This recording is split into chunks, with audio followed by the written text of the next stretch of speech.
Today I'm going to be doing one of my most favourite dishes for this time of year. Basically, the Jersey Royal. Jersey Royal is a very unique potato, and in fact it differs from any other Jersey or any other mid, to be honest. There's lots of European mids that you can get, but they just don't share the same quality as the Jersey Royal. I'm going to actually do a pan-fried fillet of salmon with Jersey crab mayonnaise, Jersey asparagus, and a lovely warm Jersey potato salad. You could serve them like this. A lot of people that we do at the restaurant, they don't want them peeled, but for this presentation and the way we're going to do it, I'm literally going to use a brand new little scouring pad, and all we're going to do is delicately take off the skin. You don't want to get everything off it because you do lose a characteristic, but you can see the colour of this is very buttery and very yellow, and that's a nice looking Jersey Royal. And we're going to be using the potatoes as an actual base for the dish. I'm going to slice them thinly, like so. Doesn't need to be absolutely perfect, you know, it just needs to resemble a nice Jersey Royal. I'm just going to cook these in salted water today, literally in like that.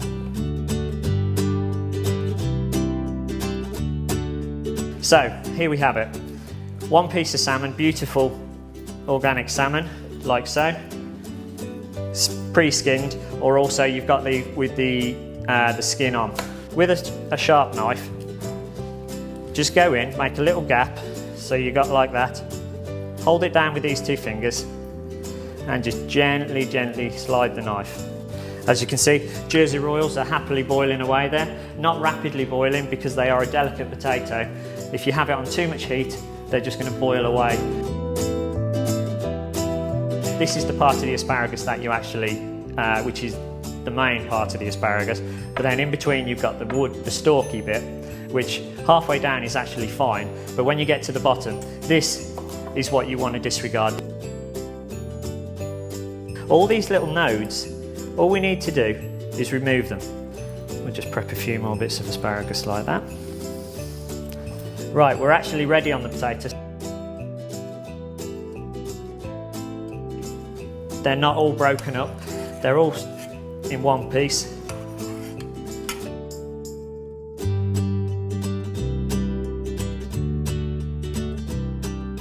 Right, with your two fingers, this is the only way you can really do this with the crab. Your fingers have got this most feel to them, so you can pick up any tiny little bit of sharp, and there's literally, this is the way you do it. It's a painstaking job, but it's the only way that you can actually guarantee that you're not going to actually get any shell in there. In our crab, we're just going to add a little bit of salt. I'll just take it out so that I can be a bit more, like so. Just a little bit. We're going to add a little bit of chopped chives. Now a little bit of creme fraiche, a little bit of lemon juice. The next thing I'm going to do is almost like a cucumber confit. And what we want to do is, by adding a little bit of salt and a little bit of lemon juice, it almost confits the cucumber and it gives it a really fresh flavour. And what you need to make sure is that, although the core is edible, for this presentation we just want to be able to use the part of the cucumber that's nearly all meat. So like so. We're just going to trim off the outside of the skin like so. A little bit of salt. If you put too much lemon, it's an acid and it will over-cure it. So we just want a little bit of the juice. So salmon goes into the pan. See, the pan is not boiling stupidly. The salmon is nicely frying. And when you're doing flat fish, it's a good kind of tip. If you have a problem cooking fish, that you find yourselves overcooking it too much. When the fish is actually cooking, it's almost got like a self-leveling graph. You can see on the side, it's already cooked a quarter through on that side. So obviously, if you get all the way through and it's cooked to the very top, you know that bit of fish is completely cooked through and more than likely it's going to be overcooked. I think it should have just a little bit of not rawness, but moisture left in it. And so we're only going to give it a couple of minutes in the oven. Okay, so our cucumber confit, as you see, it's a strange process because it looks soft, but it's actually more crunchy now. All we're going to do is roll it, he says, like so. And this process, you can do this with apple, you can do it with anything. Time to start with our Jersey rolls. Now they've sat there, they're completely dry now. They're still warm. Put them into a little bowl. I'm going to put a little bit of fresh dill, a little bit of olive oil, not a lot because we don't want to make it greasy. A little bit of lemon juice. Now as you can see, the salmon is perfectly cooked. You've still got that little bit of sponge in there. It's not cooked all the way through. It's actually nice and pink.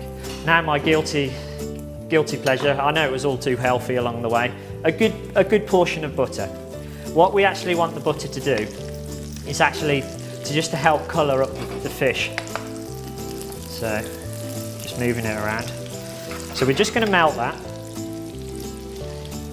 See the lovely glaze that you're getting on the fish.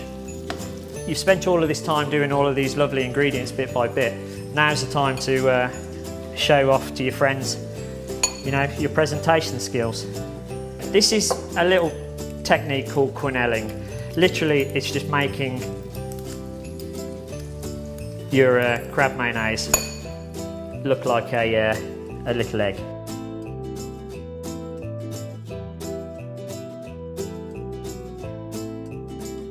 Because the main ingredient is salmon on here, we're going to use a few bits of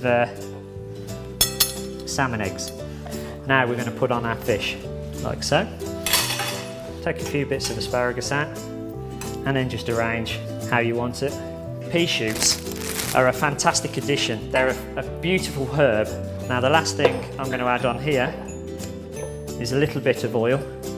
And here we have the final dish, pan-fried salmon, Jersey royal potatoes marinated with just a little bit of olive oil and dill, Jersey crab mayonnaise, confit cucumber, Jersey asparagus, and just a little bit of drizzle of olive oil and fresh pea shoots.